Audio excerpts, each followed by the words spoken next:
This episode is sponsored by National Technology Management. Visit trustntm.com for more information. I'm Kelly Siegel, and this is Harder Than Life, a podcast about self-love, self-awareness, business, and health. We tell outrageous stories and boil everything down to simple, practical advice you can start using today. Let's get living. It's a genuine honor to have today's guest on the Harder Than Life podcast. I only wish I'd listened to him and followed his advice from the moment I met him.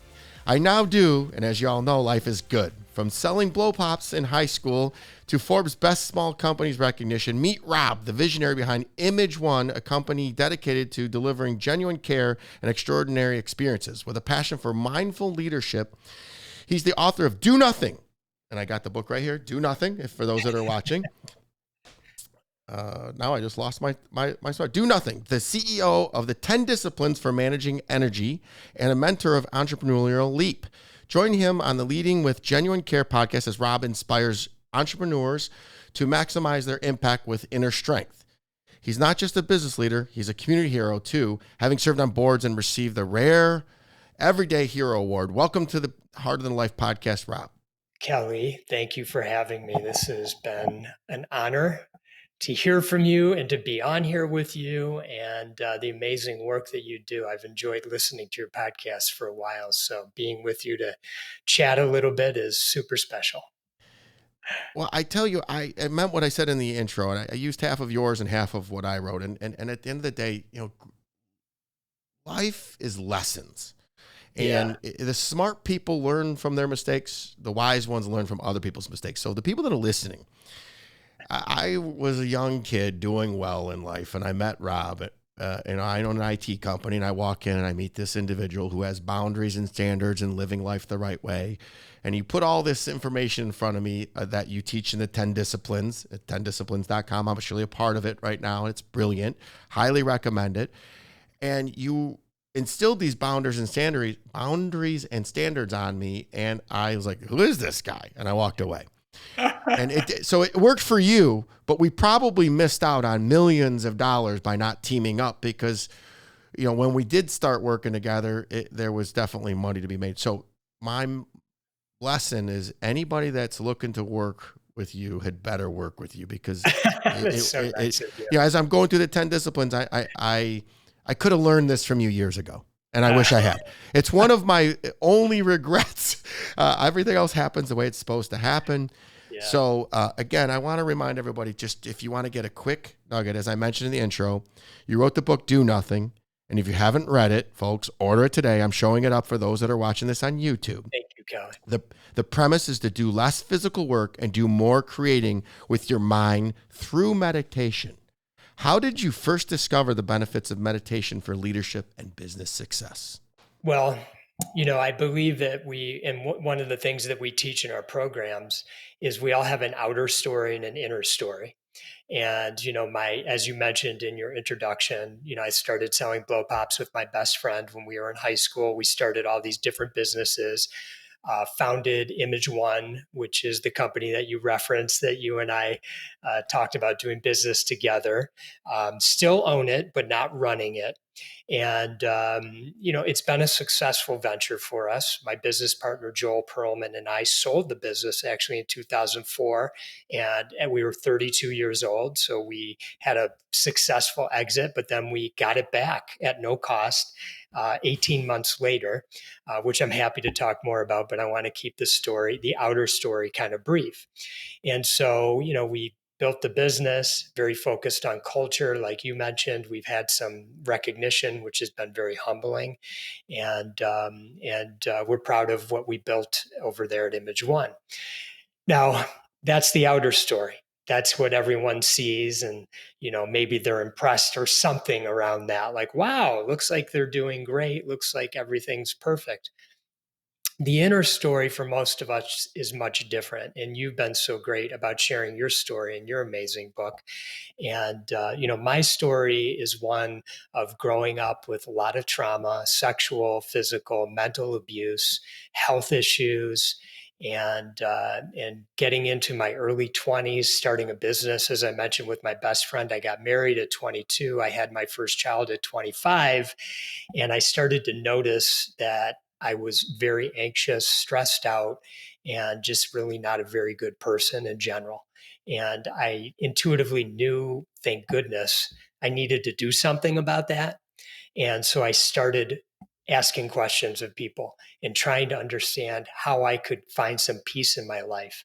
And through many different parts of my journey, and I'm happy to talk about any of them, but I want to circle this back to your question around meditation, is around 2004, I got introduced to meditation and I found that to be very useful, obviously in my personal life, but I started to notice it translated into my leadership style.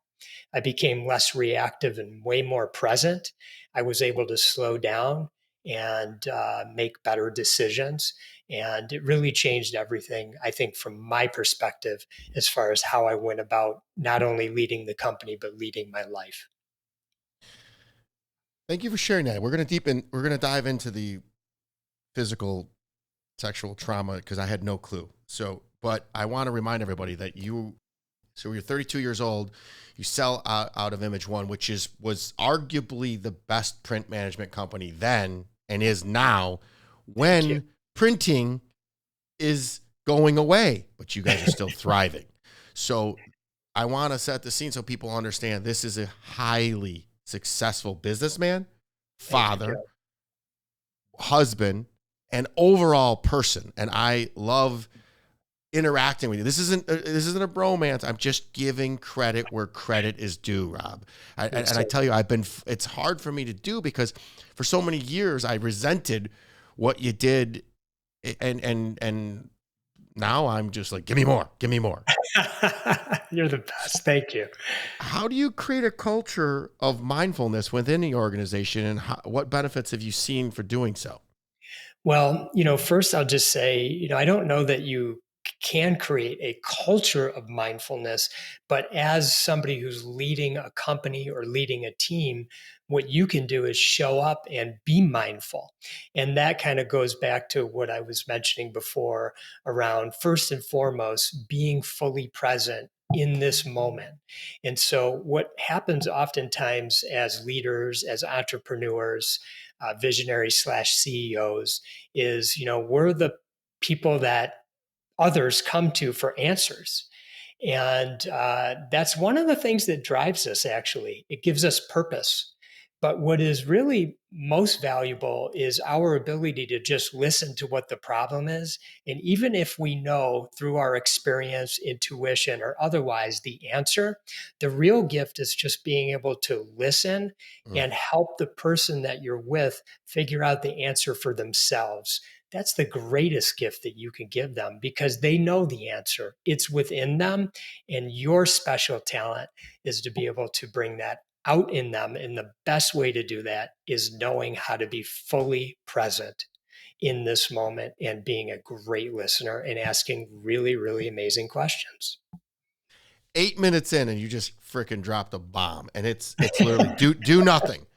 It's the hardest thing in the world to do, and just listen, and they will come up with the answer. So that just to rerun it by, do nothing, let that person come up with the answer. And if they won't, then you just say, what would you do? That's what I tend to do. Be okay with them making a mistake too. It's okay. Mistakes lead to wisdom. I think you and I were talking, either it was before recording or when we started recording. I can't remember. But, these are just things that happen in life. And sometimes things go great and sometimes they don't go so great. It's all part of the wisdom that we gain in every moment if we're paying attention. Well, everybody talks about that mindfulness and meditation. I don't know how to meditate. I don't know what I'm doing, but I do it 10 minutes a day. And I know in the days that I don't do it, I'm not a good I'm not as good at, I'm not as normal as I am. I haven't done it yet today. And, but if you do it every day, the little things that used to bother you, and they're all little things, they don't bother you anymore. I've had a Dickens of a morning. Our last podcast, we just had to shelve. I'm not even the slightest a bit upset. I'm going to show up for you, and we're going to go and have a good time, and we're going to record a really good show to ensure that people learn from this. The wisdom that you're sharing there is we let things come as they may, and then we just deal with them in the moment. So what's the point about getting upset that the last podcast got shelved. It's over. That was the past. You're in the present moment. You deal with what you have in front of you now, and later you'll deal with that. But and when things don't go our way, which is, if you're human, pretty much every day things don't go our way, whether you're paying attention or not. And it's all about how you react to it. It's that moment between stimulus and response, and you get to choose. And that moment's a millisecond.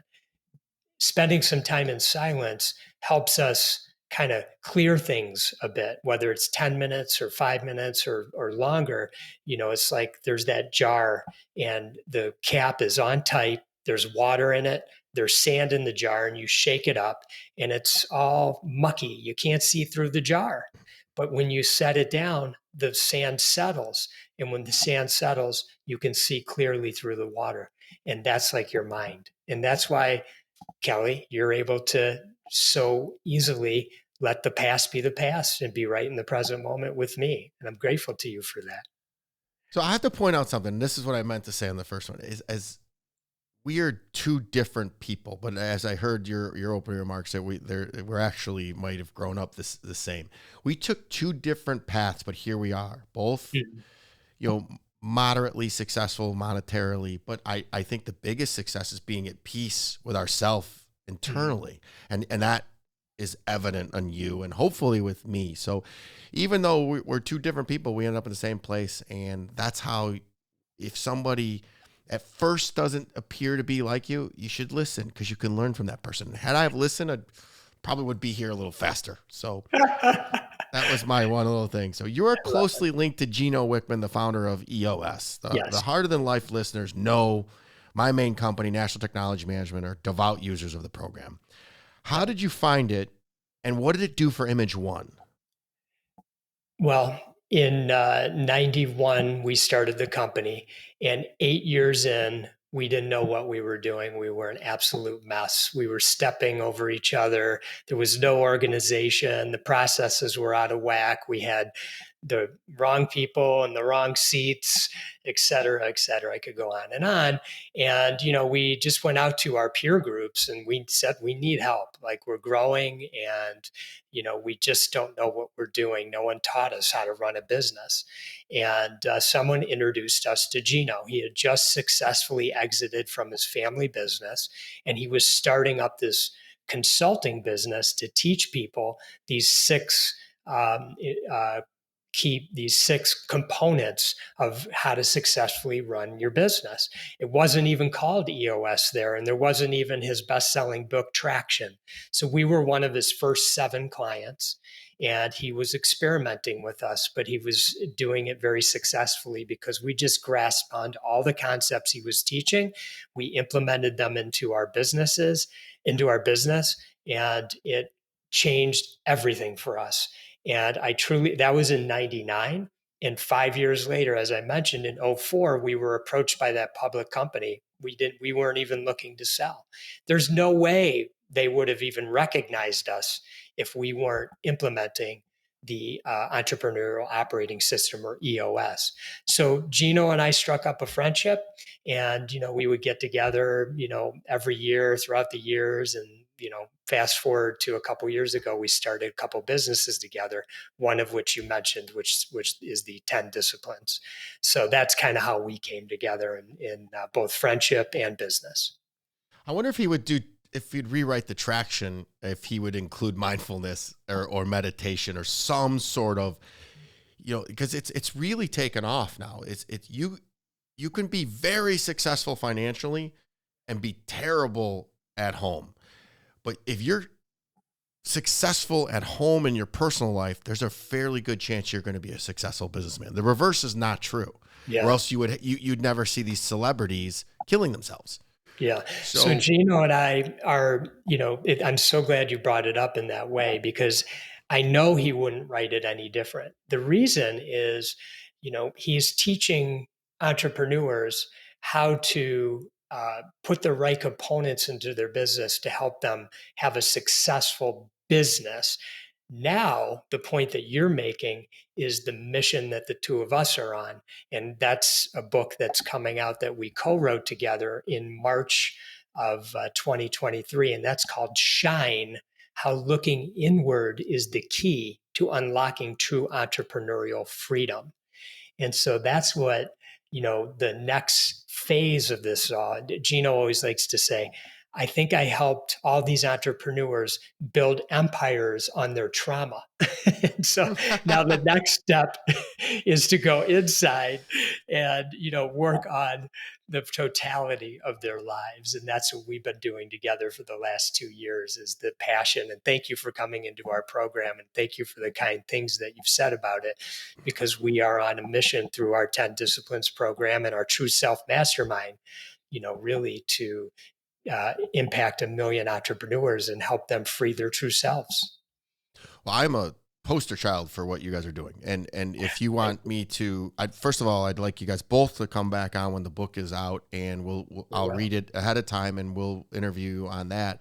Fantastic. Because that's what I did. And if you need me to write anything for it, that's, as I'm going through the 10 disciplines, that's how I live my life. And then we are devout EOSers. So anything that you need for that, I firmly believe in giving back. And I just believe in this. This is how I live my life. And it's very peaceful and it's very freeing.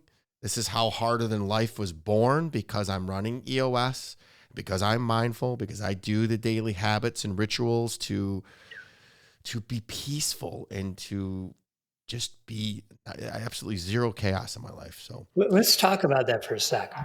Is that okay? Absolutely.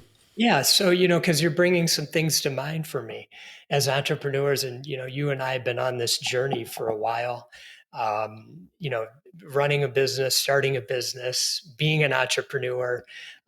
It's a unique thing to go through. And there's a lot of similarities. While we're all very unique in our own way, one of the things that Geno helped us discover is that as entrepreneurs, we are driven. And having this driven part of us is a blessing and a curse. And there's some science around this, actually. All humans have the D2, D4 gene. But in entrepreneurs, or I should say in driven people, so it's not just entrepreneurs, it's high performers in athletics, in science, in any sort of modality you can imagine, entrepreneurs being one of them. It's about 10% of the population's D2 and D4 genes mutate differently, which means we have an insatiable appetite for the fact that we're never satisfied. We're always growing. We're always moving forward. We're always like, okay, I did that. What's next? So we're driven. And what we tend to not understand is that the people who work for us, that are part of our teams, even the people in our personal lives, they don't understand that. Because they're not wired that way. And we're looking at them and we're like, hey, what's your deal? Come on, let's go. Let's move. We got to grow. And they're like, whoa, whoa, whoa, slow down. Like, I'm good. And so that can be, the curse is we can leave a black cloud behind us. But the blessing is that we make the greatest impact in this world. I mean, we couldn't have 8 billion people being driven, but 800 million are the change makers in this world. And so being driven is a really important thing to understand about ourselves, because once we understand that, we can discover the second thing, which is that we are making all of our decisions from love or fear, from love from our heart or fear from our ego. And when we're making decisions from our ego, which is often the case, it's coming from the wrong place. We're making fear-based decisions. They are not coming from our true self, from our intuition. When we make it from love, you mentioned peace. That's what got me going on this. There's an ease, there's a peacefulness that comes along with that. And we have to work on this, actually, most of us, really pausing through mindfulness and paying attention to, wait a second, what decision am I making right now? Is this coming from fear? Is this coming from my ego? Or is this coming from my heart? Is this coming from love? And if you keep going from love, and a lot of times people are going to criticize you. Well, you could have made a ton of money on that deal. Why didn't you do that? Because it wasn't coming from my heart. Losing the money is fear-based. Coming from your heart means you're coming from the right place. The money's going to come. Don't worry about that. The success is going to come when you do it the right way from your heart. And then that brings me to the last discovery number 3, which is it is possible to be driven and have peace like you, Kelly, because you don't have to smush down your driven. What many of us believe, many of us high performers, entrepreneurs, we believe that this fear, this thing, this angst that drives us, if we let go of that, we won't be successful anymore. But it's the opposite. You'll be more successful. Look at you. You're coming from a place of peace and you're more successful.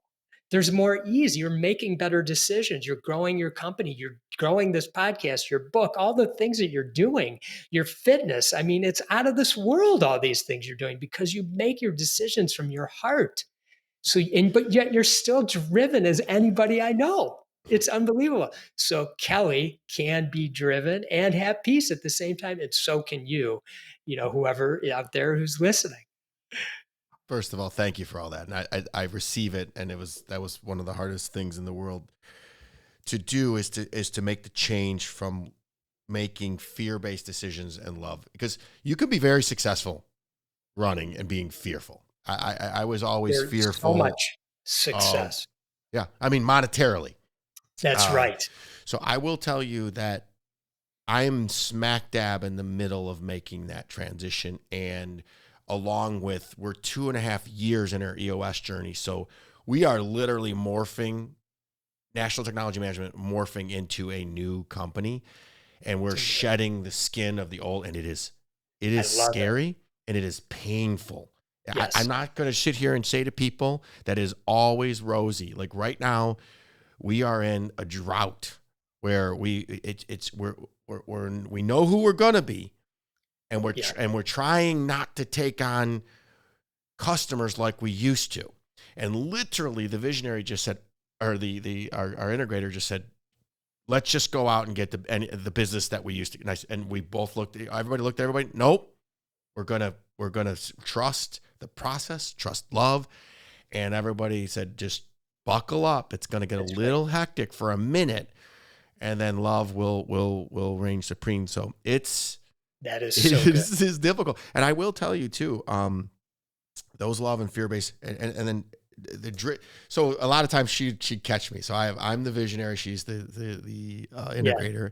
And she'll be like, can we just celebrate this win for 1 second? I'm like, oh, no. I've already got to the next one. I don't wait 1 minute. I am on to the next one. I've gotten better. And she always says, you're amazing how adaptable I am. Yeah. I used to just be a bull in a china shop, as you know, when you met me. And now I'm soft and sweet and a huge heart. And I love everybody almost to a fault.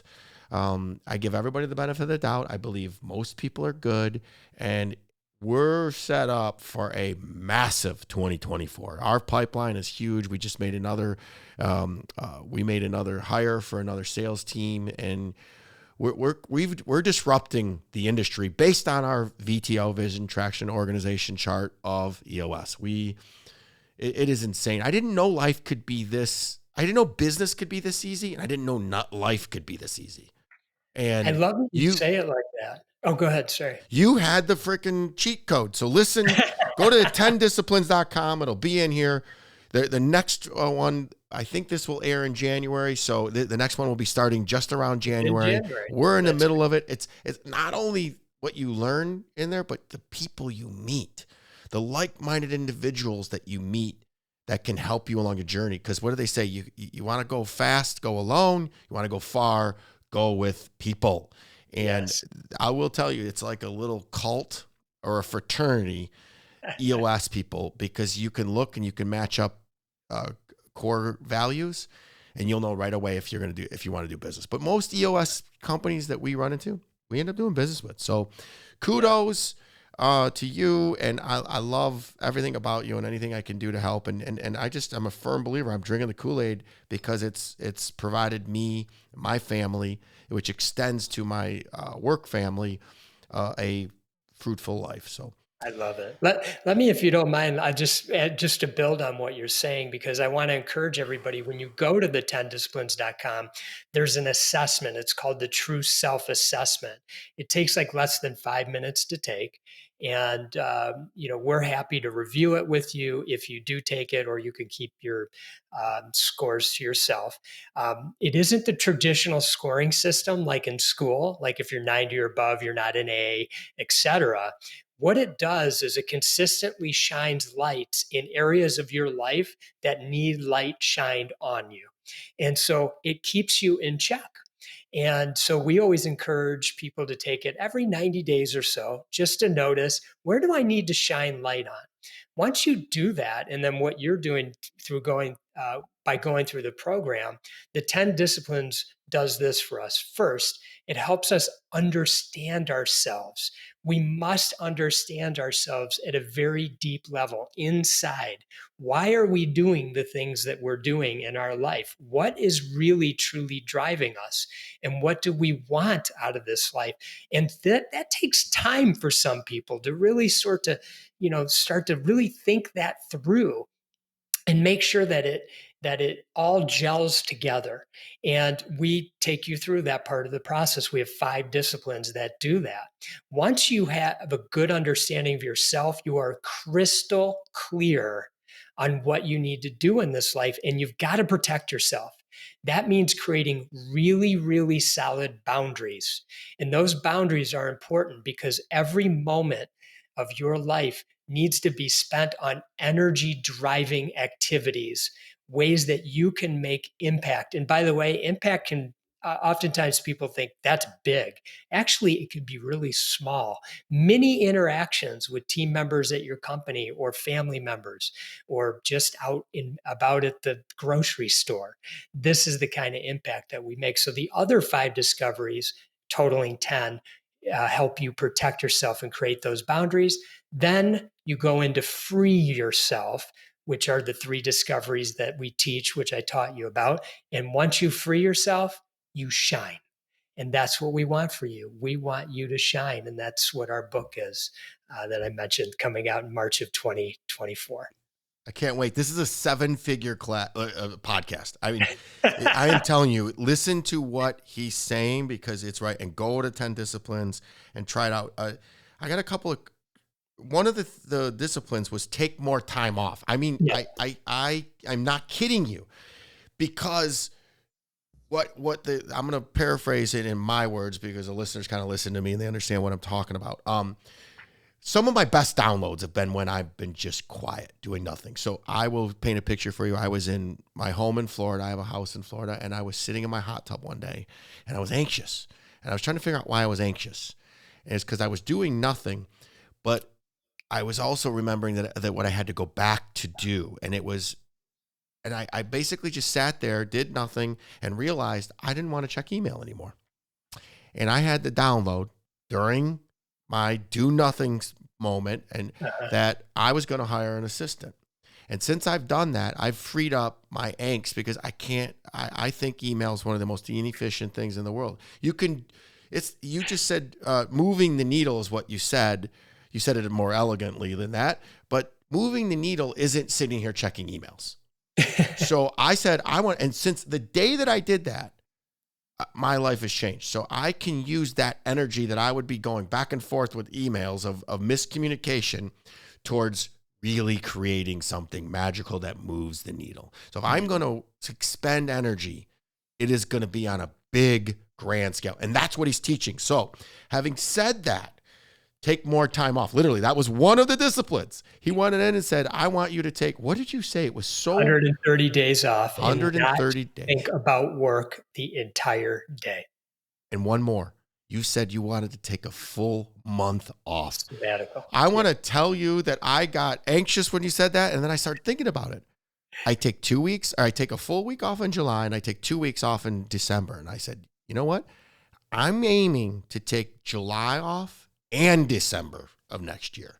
And we're setting up the structures to do that, because what I'll do is I'll create more Harder Than Life. And as the Harder Than Life podcast and everything is to give back to charity. And every minute that I'm sitting thinking, I will figure out a way to make more money to donate to the Yeah, cause. I So love that. that's what he's teaching. So we're going to go into the, I just showed you how we measure ROI. So how can other leaders measure the return on investment of incorporating meditation, mindfulness, as well as these 10 disciplines? Because I kind of put them all together into their organizations. Well, a couple things come to mind. First of all, how will you get an ROI on being a more mindful leader? Well, the first thing is if you're going to put dollars to it, I'm not sure you could throw it on a spreadsheet and figure that out. But I think it's pretty obvious that when you're leading in a way that is mindful, which doesn't mean you still don't have to make really hard decisions, and affect people's lives. That's part of leading. Unfortunately, most of us don't like to have to affect somebody's lives because they're as EOS language would say, they're the wrong person for the organization or they're in the wrong seat. So maybe they're the right person, but they're in the wrong seat. And so what you can do is, you can do things from a place of compassion. So for example, at Image One, we have a program called Mindful Transitions. And that's where we come together jointly and we talk about that this isn't working and how can we both have a soft landing so it isn't abrupt and still have great care for each other. So that's one way from a leadership standpoint that you can put a process into place.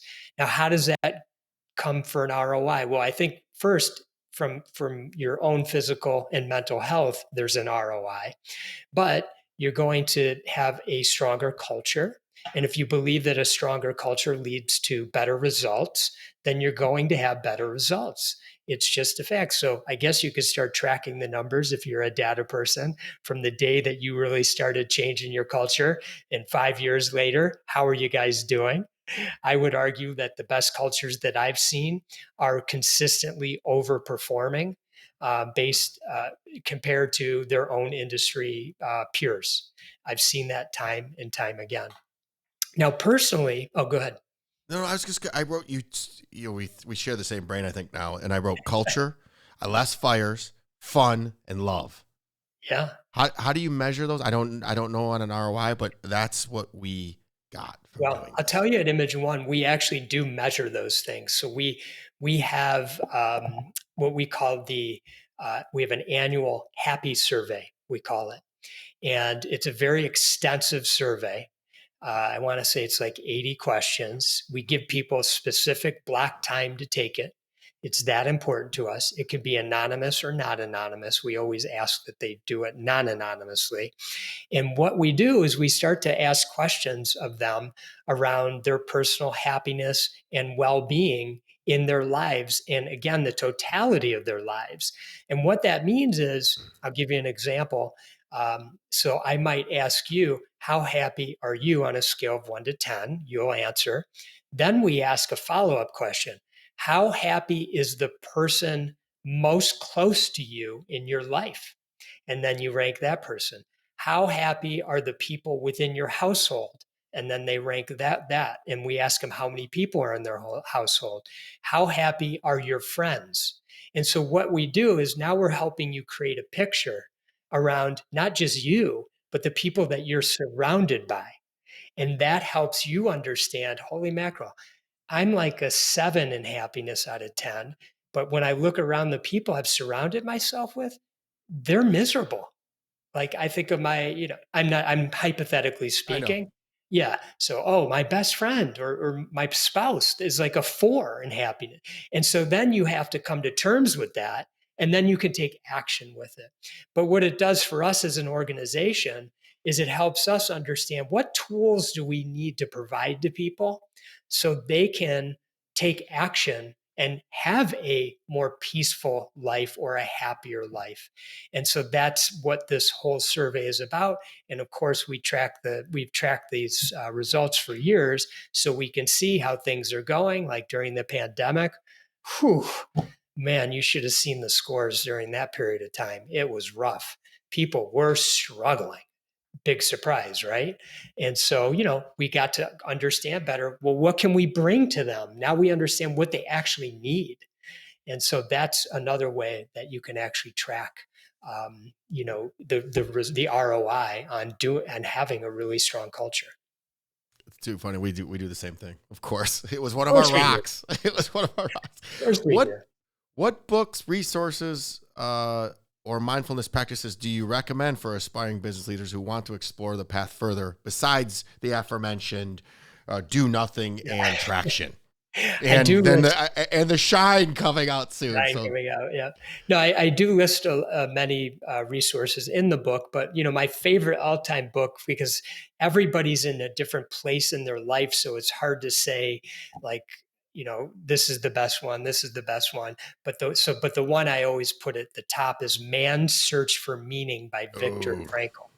And good one. so, that always puts everything in perspective for anybody, whether you are far along on your journey and you're feeling peace, or if you're, early on and you're just very, anxious and having a hard time in life.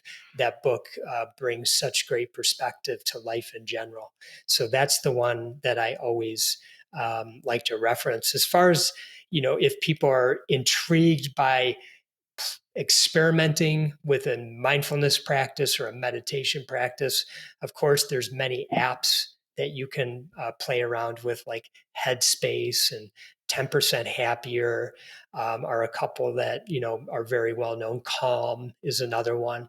But I always like to share with people, practice with those apps as if they're a teacher for you, but knowing you should graduate from the app and then be on your own. Because what ends up happening is oftentimes people get attached to the voice on the other side that's guiding them through the meditation, or maybe some of the different um, uh, wisdom talks that these apps provide. So they essentially become entertainment for us. And that means we're not really practicing what's intended, which is being alone with our thoughts. And there's a great quote I always like to share by Anne Lamott. And she says, "My mind is like a bad neighborhood. I try to never go there alone." And so, that's, I think, where we want to get to, is being alone with our thoughts, being alone in that bad neighborhood, and just being with it and letting it all come up, all the anxieties, the traumas, the different things that are holding us back, and hopefully having them have some way to release, or at least bringing awareness to how it's affecting us so we can maybe do something about it in our life. And so I always encourage, graduate from the apps, and you can cancel your subscription, which they don't like me saying that, of course, but that's what I encourage. I use the daily calm every day, but I also do, based on your recommendation, that's 10 minutes. So that's not enough for me. Anytime I'm on an airplane, I'm usually deep into a meditation. I do a lot on my own now based on your recommendation, and we're going to get into that. I am a fan of routines and rituals, as I know you are. Will you break down a typical day for me? What's the first thing you do when you wake up and the last thing you do for bed? And then include how long you meditate. I know the answer, but I want the listeners to Okay, know. sure. I wake up now at 5 o'clock and I meditate for 45 minutes, and I do journaling for 10. Then I have some coffee and some breakfast, and I read for about a half an hour. And then I do some yoga, light weights, and stretching for about 25 minutes. And then I'm a runner, so I usually go for a run for about 45 minutes.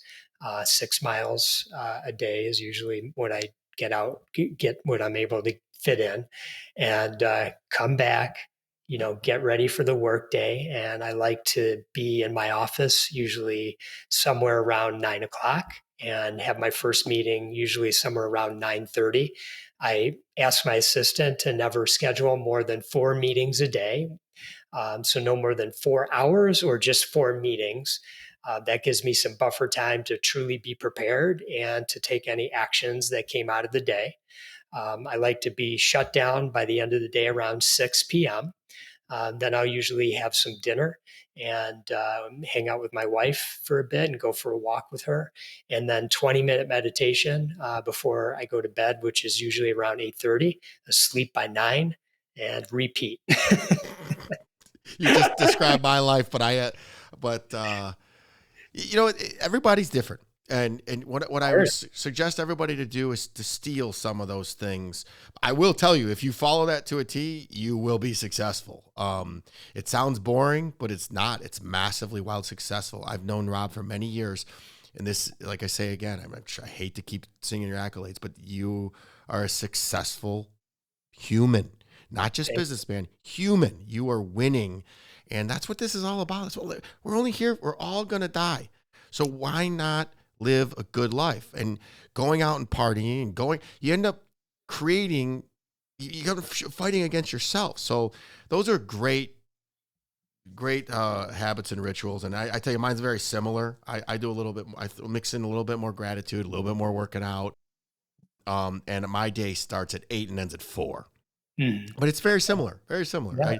I got to get that second meditation in, but I've been doing it lately. So let me build on a couple of things that you're mentioning. First, you said something really wise at the beginning, which is everybody's different. Yeah. So my routine isn't for everybody, and yours isn't either. And so the point is, find a routine. Now, some people don't like that idea, like routine. I just like to let the day take, just let the day fall in place, or, things like that. Actually, by having the routine, you actually do get to allow things to come your way. So, there's just these little things that we set ourselves up for success, on the bookends, and then the rest can kind of fall into place the way, oftentimes people think their whole day should be. But it's all about setting ourselves up in the right way. The other thing you mentioned was gratitude, and thank you, because I forgot to mention, as part of my journaling practice, both in the morning and I actually do it in the evening, is I do include a gratitude practice. And you and I know how powerful that is. And I just want to encourage, the listeners, if there's anything that you do, take time to be grateful at the end of the day, at the beginning of the day. And it can literally be anything. There's so much. And if you're going through hard times, sometimes that's hard to see.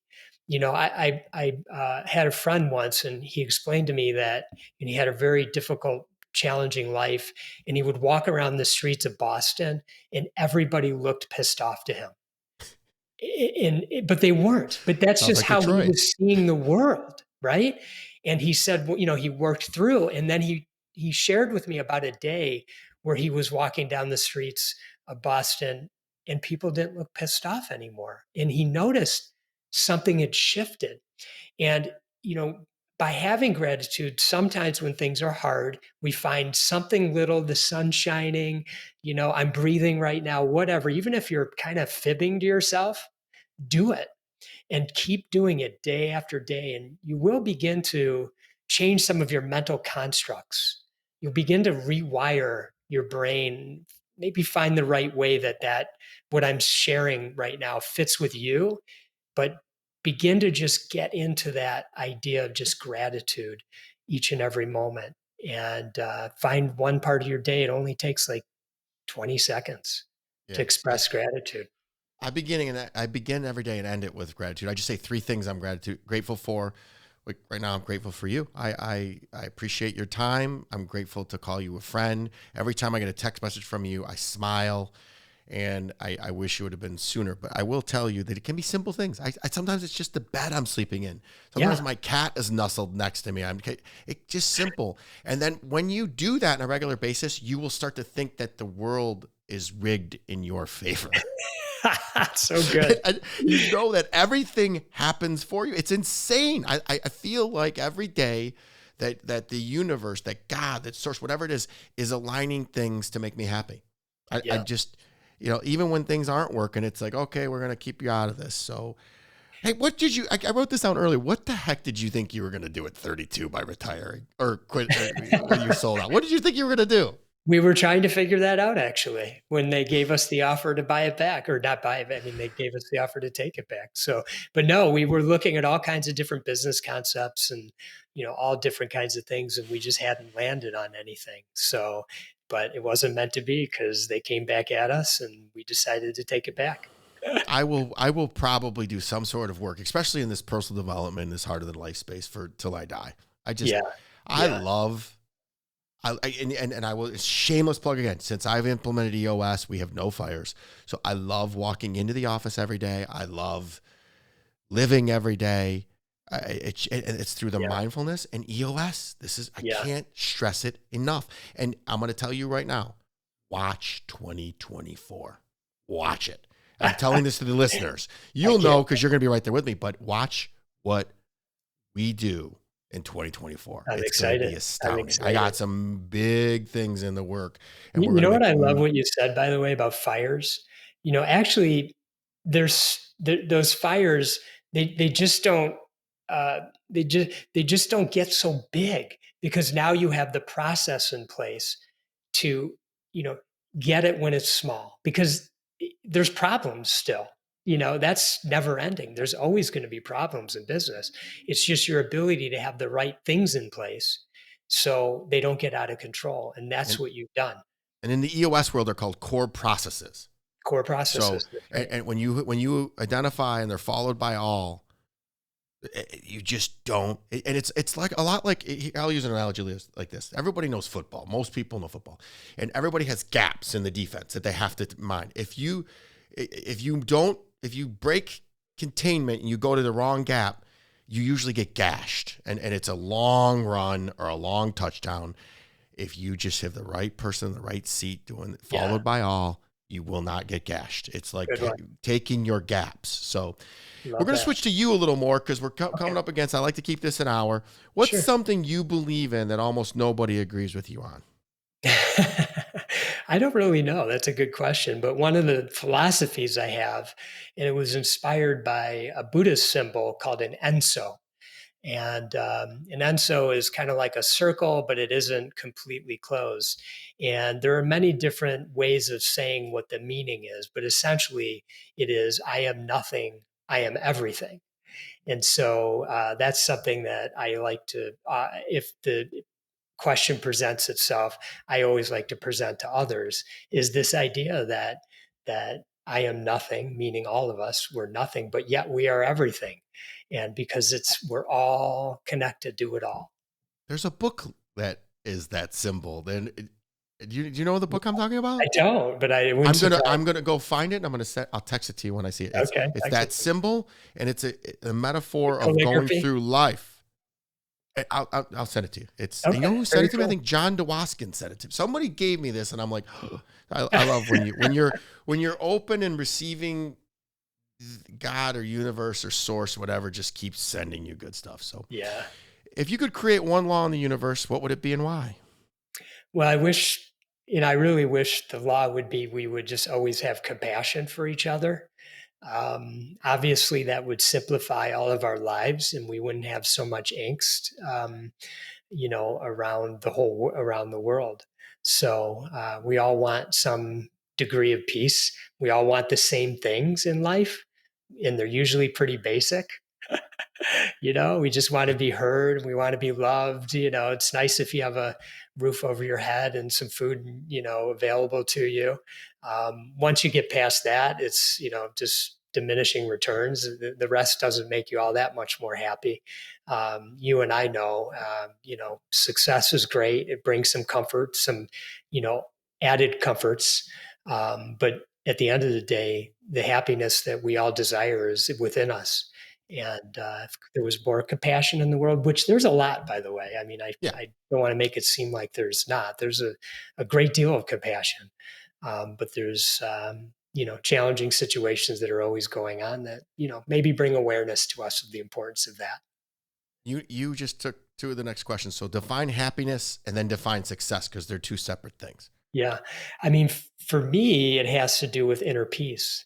The rest will just fall into place as it should. I don't really know what that is. I have goals. I want certain things, to happen.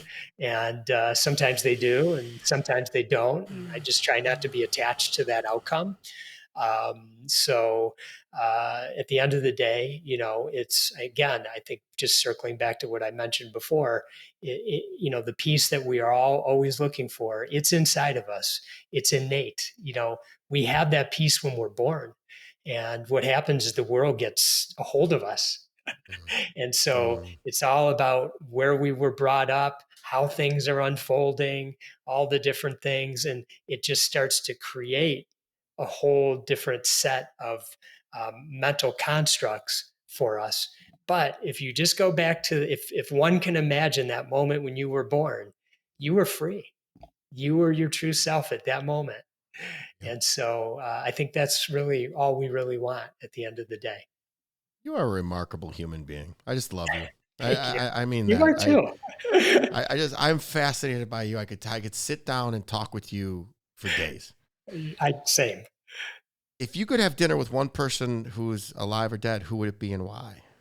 Well, I've always really wanted to meet the Dalai Lama, and I actually had at one point on a list of mine that I just wanted to ask him one question, but I haven't figured out what the question is yet because I feel like he's answered all of them. So I still think about that. What would that one question be? So if your listeners have any ideas, I'm really open to them. Or And if you that's why I love you, because you have me thinking all the time. What would be the one question? Did you read the book with the Dalai Lama and Bishop Tutu where they yes, met together? That joy. was so It's called joy. Joy. That's it. It was Yeah, so good. I it's a wonder if great you recommended that to me. I read it. It's maybe. Yeah. fantastic. What's your biggest fear? Hmm. Well, when I think about things that get me anxious, they're usually around uh, my life changing in a way that seems scary. Like, could I handle it if? So I wouldn't say it's something that I ruminate on a day to day basis, but I do every now and then have this wave that comes over me like, what if, could be, what if something happened to one of my kids or my wife? What if, my whole business got destroyed? You know, what if all these things? So those are fear based things that come into my mind, but all part of this whole idea around being more mindful is understanding that that's part of our makeup as humans. We're wired to be fearful, and that's very much why we make a lot of our decisions from fear. So once I can remind myself of what's happening and what the future that I might be thinking about in my mind isn't even here, it isn't happening. I'm just here in this moment. What's the point of all that? It's not worth the angst. So that's a practice that I have to bring into my life and just remind myself that, hey, that's the that's a made up thing. Just like all the wonderful successes one might want that I might think about and make me excited. That's also a fantasy because So all I have. I get those more than I do the fears these And I days. do too. Of course, you and I are wired that way because we're resilient. We're like visionary. We're like, everything is going to happen. But, and they do happen to us. That's the truth. But I've learned for myself what makes it most peaceful for me is not getting attached to those outcomes, but living my daily life in this moment and knowing that I'm doing the right things in this moment, that those things might actually take place. So But for then again, me, they might not. we're very similar. Again, it's just eerily. I'm looking into a mirror. Our Uh, brain, our I, brain waves are connected, Kelly. through the mindfulness, I have so much love for myself, self love, that I know I have confidence to get myself in and out of any situation, whether it be good or bad. That's right. So that's what gives me the confidence to know that if something, because let's say if something's going to happen in our lifetime That's it's right. going to suck, That's I right. got the tools and I got the resources and the what is it, the word, the family to help me get through Yeah. that. So I'm Kelly, very I have two confident. things I want to mention. One is, there was a time where my son was with a friend in Philadelphia, and I got a call at 2 o'clock in the morning, and they'd been in a major accident. Mm. So everything in life was floating along just fine until that phone call. And I could give a crap about anything else that was going on. None of that. All that was just like out of my head. And all I could focus on was that moment. What happened with my son? He's good. Everything's fine. But that's how quick things can change. Yep. But the other thing I wanted to ask you about is you mentioned this idea that I have a lot of self love. And what I recognize is a lot of people struggle with that. In fact, they want to take care of more other people actually before themselves. How did you get and find that self love for yourself? You know what? That's a great question. It was an easy answer too. I got it mainly from the book, The Four Agreements, and it was talking about the first agreement being impeccable with your word, keeping the promises you make to yourself and to everybody else. And when you do that, and there is no negotiation, you build this trust in yourself that then equates into love. Mm. And I just kept doing it over and over and over again. And then what I did is I'd put myself in uncomfortable situations, and I would be more vulnerable, and I'd put myself out there, and better things would happen.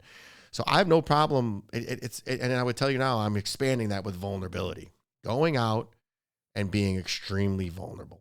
Yeah. So honoring your word to yourself, keeping your commitments, and then just being vulnerable. I love it. Being uncomfortable day in and day out, That's right. expanding your being. I love Thank it. you for that question. That was a good question because the listeners need to hear that and hear it from, my guess is yours is the same too. Of course. Where do you see yourself in 10 years? Well, my wife and I have a 10-year thinking vision that we've created 3 times in our marriage together. So, my where I see myself is doing this work with the 10 disciplines and our true self mastermind, impacting 1 million lives, helping them free their true selves. And so, that's where I see myself. And, my wife and I are spending ample time together in the way that we imagine.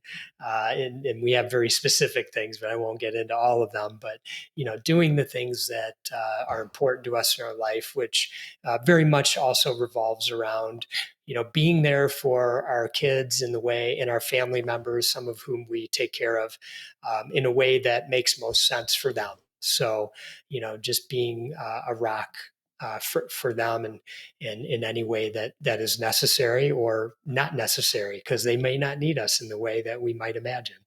So, So and we've really just living a simple life. It is simple life. I would have never thought to hear that out of myself, but I love it. So we've talked a lot about the 10 disciplines, but I want you to take a minute, talk about the 10 disciplines in your own words, and that in January, the next class is starting. And then what is this E-Leap? I don't think we've talked anything about this. Okay, sure. So So take the it. 10, yeah, Go go ahead. ahead.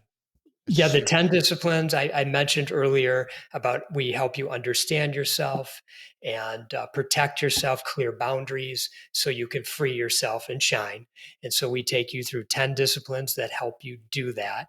And when you go on the website, you'll get a much greater understanding of all that. The next program begins, I believe it's January 30th, 2024. Good. And it's a 10 session program that is 1 hour in duration. Each session is 1 hour in duration. So we know our audience very well. They're very busy, and we go super fast. I mean, the hour goes by in a blink of an eye. The setup, is I kind of talk a little bit about each discipline for a little bit. Then we have all the attendees do some experiences where they're doing some thought provoking questions and journaling and different exercises that we provide them, different tools. Then they share with each other in breakout rooms kind of what they've come up with.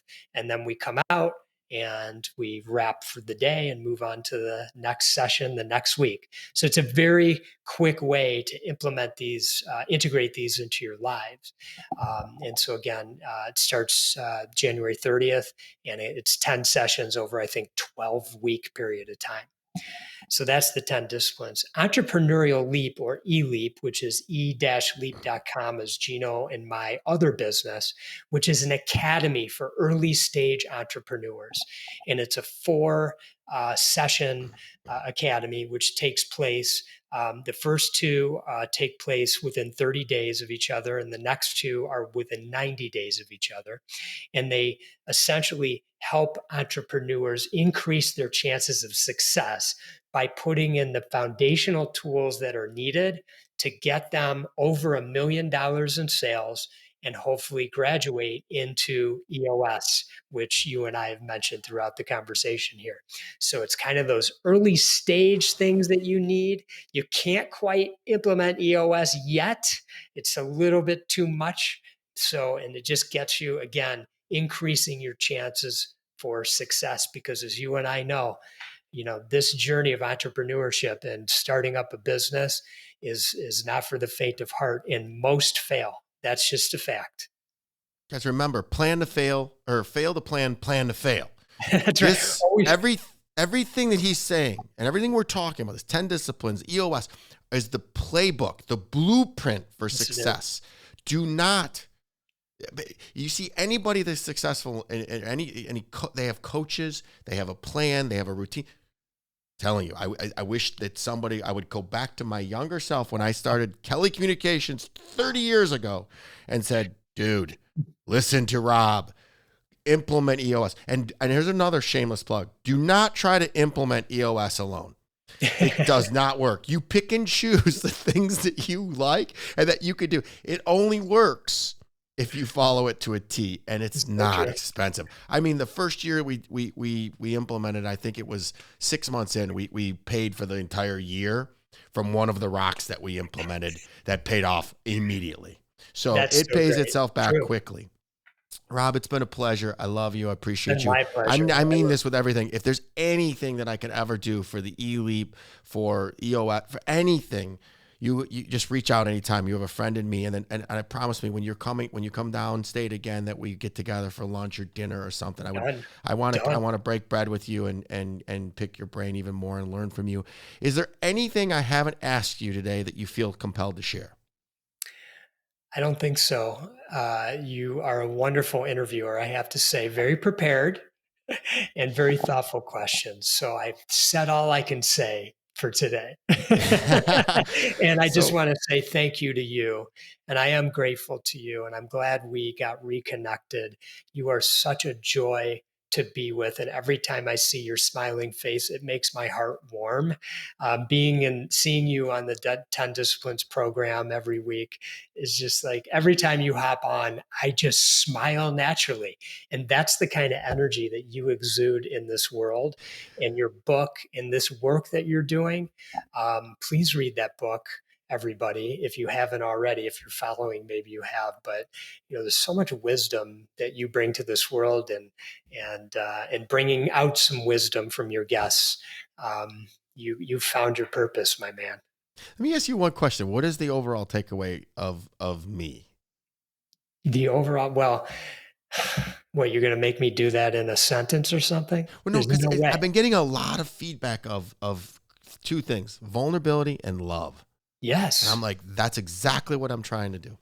Yeah. But, inspiration comes to my mind, And that a lot too. Thank you. Inspiration. Yeah. Like, I forget about that. Showing like what's possible and finding peace, because it's easy to get caught up in challenging times and upbringings and circumstances and all that kind of stuff. But it's your ongoing thirst to grow and learn and not be afraid of what the next thing you might learn is all about that might mess up your existing thought process. You're like open to it. Like, hey, bring me something new. Let me think about that. Maybe that is a good thing for me. That's inspiring. I can't imagine what you're going to be like in 10 years. It's going to be insane. You just said something that is absolutely a must share. It is. I'm unlearning a lot of things that I thought that I would have died for truth. I would have died if you said this is untrue, and it is wholeheartedly untrue. So a lot of growing is unlearning some of the things that you thought were gospel. Yeah. So I appreciate that. And I will it won't surprise you that I just partnered with a doctor, and you know, some of the longevity. I've had all kinds of tests because I desire to take it 3 or 4 or 5 or 10 more levels of inspiration, because we're trying to donate $1 million a year for the rest of my life to local charities that you will know. So I appreciate that. I feel that. I got to wrap this thing up. Please rate and share the podcast. Also, I do my best to respond to all the comments on all social platforms. So if you want to see more of something or less of something, leave a comment. Each and every episode is sponsored by National Technology Management, the easiest and best IT company to do business with, delivering peace of mind with technology every day. Visit trustntm.com for more. And until next week, be harder than life. Thanks, Rob. Thank you. Thank you for listening. Please rate and subscribe to Harder Than Life, and let's take this to the next level. Get connected at the links below.